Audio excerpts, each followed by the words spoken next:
سلام علیکم عزیزان، سلامت خانواده سر باشید.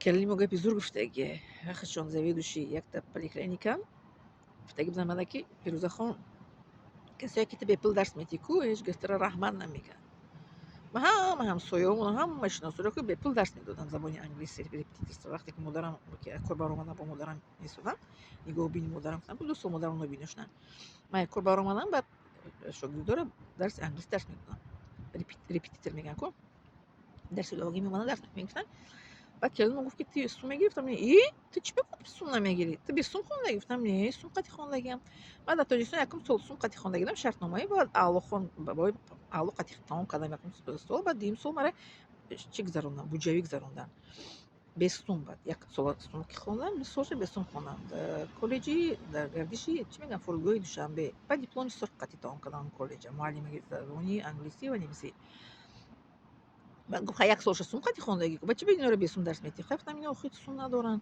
خیلی نداشتگیش مایل سوم قطعی درس نمیتی کسی که دور سومش گیر اینا رحمت نمیگن این گپ هم بعد من فهمیدم که گپ راست حقیقت است کسایی که ندارن سوم ما اونا رو یاردم میکنم از برای خداوند از برای الله تعالی یاردم میکنم کسایی که سوم ندارن کسایی که سوم دارن باید که مرا چی کنن که نیاداری کنن خسته پنج برابر نیست کو خسته پنج برابر نیست همه سومدار نیست و همه به سوم نیستن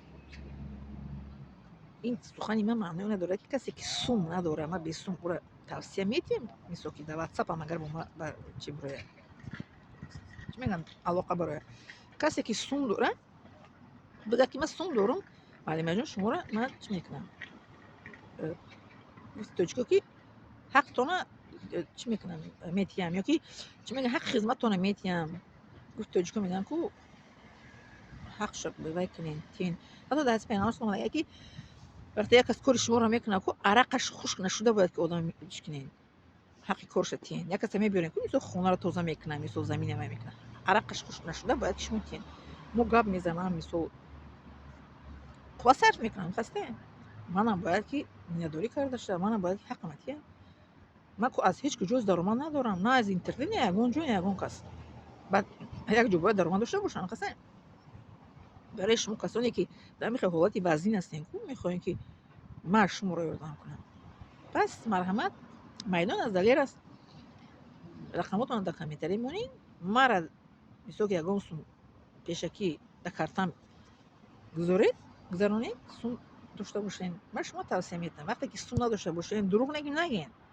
دروغ نگین سوم داشته باشین دروغ بگین که این سوم ندارم من یک خانه یک بوی رفته بودم هیجام کنی در تاجیکستان ده بوی میدونی سی اتاژ خانه که میسال گرون جو گفتم میون گپ میبیه خونهش رفتم هیجام کدام زنه که میدونین یک بیستمه نمی خیلی کهنه یکی میخوام قپیش کن میغالطه میریزه کن خیلی میریزه یک تا میخوام بیستمه مرا دو که من انسان های که میتونه توبت میکنن که 100 سوم 50 سوم سومای سوز میدادن یکی این بوی بینین او بوی میگن که ای سختش بویش دیگه تو چیکار میخوام میگن که بوی رو قحط نکنه خیلی بوی که ای سختش نبویش دیگه با بیستمه رو گرفتم بودم در موسیقی پرفتم با هم کم تا بیستمه سوز میبود که با ما در طالبانده در بودم میدونم خسته میشه نه با ماش نه با دیگه کسی شدم بیستم خسته برای می هستم با یکی با میگه ندارم این سوسو دروغ نگین مدر خب وقتی که در واسه بروز که رقم تو نمیمونه راست گپ زنی خدا دروغ رو دوست نمیداره اون دروغ تو هست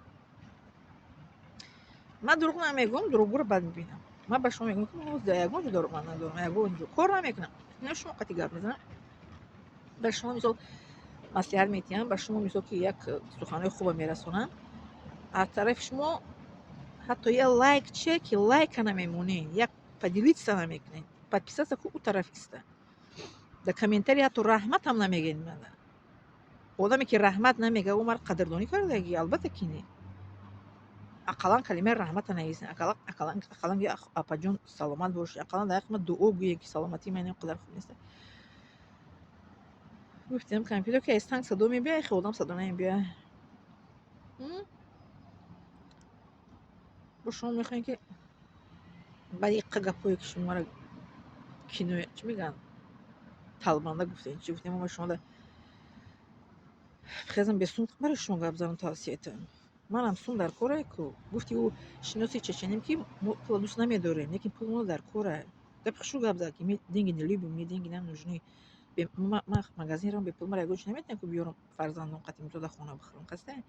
Ма бояд ки як сум мисол дошта бошам ки чӣ рафта харида биёрам. Ма дар пеши шумо гира кунам, нола кунам, лумолча бигирем қади оидама қоқ кунам ки ба шумо бовар мекунам. Ман гира намекунам. Ман инсон нестам ки гира кунам. Ман ҳаққи меҳнати худам аз шумо талаб мекунам. гуфти Саидмо Давлатов мегӯяд ки мега кӯ гап ки донишмандонро дар зиндагишон шумо эҳтиром кунед.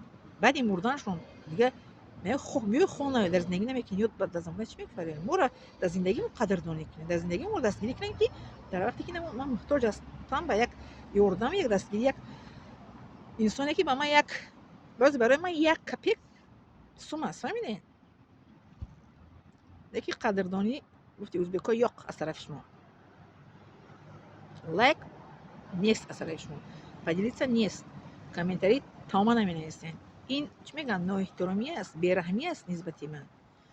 Қадрман надонистан аст. Барои ҳамин модари ҳаматӣ мегӯяд ки аёс қадри худро мешинос, чорақои боло болои класс. Ман қадри худро бояд бидонам ки ба касе бояд ки бе сум тавсия бояд надиҳам. ҳаматӣ модарам мегӯяд ки хубе наша ки дар боло раҳ бигарданд, гандае наша ки бада бибинанд, ба даст қачи нишон медод. Ини хешам мегӯяд. Дар ҷое ки тонисти хоси одаморо насиҳате ёрдам, дар ҷое ки натонистӣ нахости накун. Фаҳмидед? Барои ман мебинем ки аз шумо ягон лайк нест, ягон поделиться нест, ягон комментарий наменависед.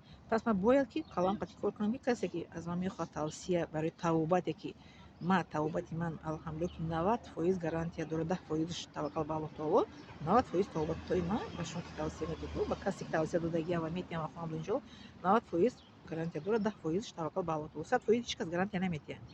Лекин аз ман тавсия ман гарантияш ине ки чӣ мегӯянд, тобиқӣ Қуръон ва суннат аст. Бехимкати бе ягон чиз аст. Фаҳмидед? Барои ҳамин 90% чӣ дорад? Гарантия дорад ва 10%аш аз Худованд аст. Мо нагӯем ки чӣ бихӯдам саломати хуб нест, қадар тавобат мекунед. Мара Аллоҳ таоло имтиҳон мекунад, дард метиҳад. Маймури Худованд дард метиҳад, имтиҳон мекунад. Мо бояд ба дарду ба чизе ки Аллоҳ таоло моро метиҳад, бояд шукргузорӣ кунем, шукрона кунем. Таъна киноя назанем бо мара ки худашоно касала худаш тобат карданд. Мегӯ табиби дармандонам, давои хеш намедонам, насиҳатомӯзам, аммо хатои хеш намедонам. Албатта мо табобат мекунем, ин ки дарди мара Худованд худаш метиҳад, худаш шифо метиҳад. Хастед? Хато мекунем, хатои мара бояд касе бинад ки худам мисол мебинам, хатоам ислоҳ мекунам. Мегӯ табиби дармандонам, давои хеш намедонам, давои мара Худованд медонад. Насиҳатомӯзам, аммо хатои хеш намедонам. мо ҳама хато мекунем, мо идеал нестем. Идеал пайғамбаро буданд ки ӯ интихоб карда буданд, лекин ғайри пайғамбаро ғайри фирстодагони Худо ягон каси мо идеал нестем. Ҳатто саҳобиён идеал набуданд, халифаҳоям идеал набуданд, барои ки оҳам гуноҳ мекарданд, хато мекарданд мисли мо. Фаҳмидед? Мо ҳам идеал нестем. Барои ман касал мешавам, бемор боша, Худо маро имтиҳон мекунад. Сабаби бо шифо меёбам. Сабаби марг боша, бо беморӣ қатъи мемурам, мерам. Шумо ама халос мешавед, ман аз шумо аз кинояҳои таъноҳои хитри шумо ман дигар намебинам, сарам вайрон намешавад, зиқ намешавам, ғамгин мешавам ки мара ҳамватанон хитр мекунанд. Шумо ама халос мешавед ки дигар ман шуморо насиҳат гӯш кун ҷонона дигар намегӯям. Боше, миннатдорам аз шумо. Лайк, подписаться ва комментарий нависен ва поделиться кунед. Миннатдорам аз шумо.